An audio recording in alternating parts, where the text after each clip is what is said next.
So in the last video, you saw how we could use the loop recording to record to different takes. Now in this video, let's take a look at how we can build up a composite audio part with these takes. So I just want to zoom up so that I can see these takes more clearly. So over here, I've got the 4 different takes. Actually, let's just zoom down a little bit. There we go. So I've got these 3 takes here, and this is called the main part, where these are called the takes. And obviously, to reveal the takes, you just click over here. Now, you can use 2 different tools. You can either use the Smart tool, and when you hover over the lower area of the track, you get the Comp tool. Or you can get to the Comp tool by clicking on the edit icon over here and choosing comping. So let's start off with this edit one, and then I'll move to the Smart tool. Now, let's say I want to use take 1 as my main part. I can just select that. And if you notice, it jumps it right up to the main part here. Likewise, if I click on take 2, it's going to jump it up there. Now, what if I want to use bits of take 1, bits of take 2, and bits of take 3? Now, that's where you swipe across. So I'm now going to jump to the Smart tool. And as I said, if you hover in the bottom pane of a track, you get the Edit tool. And another important thing is, if you look as I move, you're getting this aim assist line. Now, I don't know if I've mentioned it before, but if you go to Edit and you go to aim assist, here you can turn it on. So without it, you've got your cursor that's just moving around. And as you move your playhead, that's just changing. Where if you've got the aim assist, what's really nice about this is as you move, you're getting a very good idea on where you're going to position your playhead or where you're going to make a selection.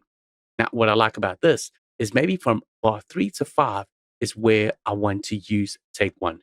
So with this aim assist, it's just going to give me a very good idea on where I create the selection. So I'm going to drag on the bottom over here, and you see that's created a different edit or created a new comp part over here. And then from bar 5 to 8, let's use take 2. So I'll swipe across there. And then for the remainder, for bar 8 to bar 11, I'm going to use take 3. So what I've got now is 3 different takes in this main part. If I play it back, you're going to hear. It's going to switch here.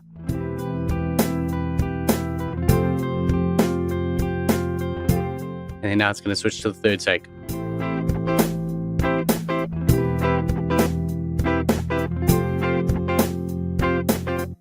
And if you want to make some changes, you can drag again. So maybe I want more of take 2 over here and more of take 3 over here.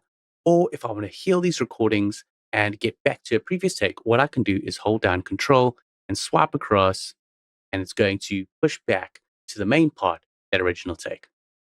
And one last other thing, let's just quickly do those same changes. So I'm just going to swap from 3 to 5 for take 1, from 5 to 8 for take 2, and then from 8 to 11 for take 3.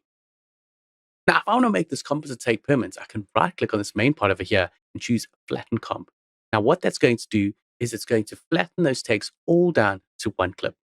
That still retains all the other clips here, but what you see here is it's created a comp take and muted the others. So I can always go back to the other clips if I need to. But I don't want to do that for now, so I'm going to undo that so I can get back to my takes here and make changes where necessary.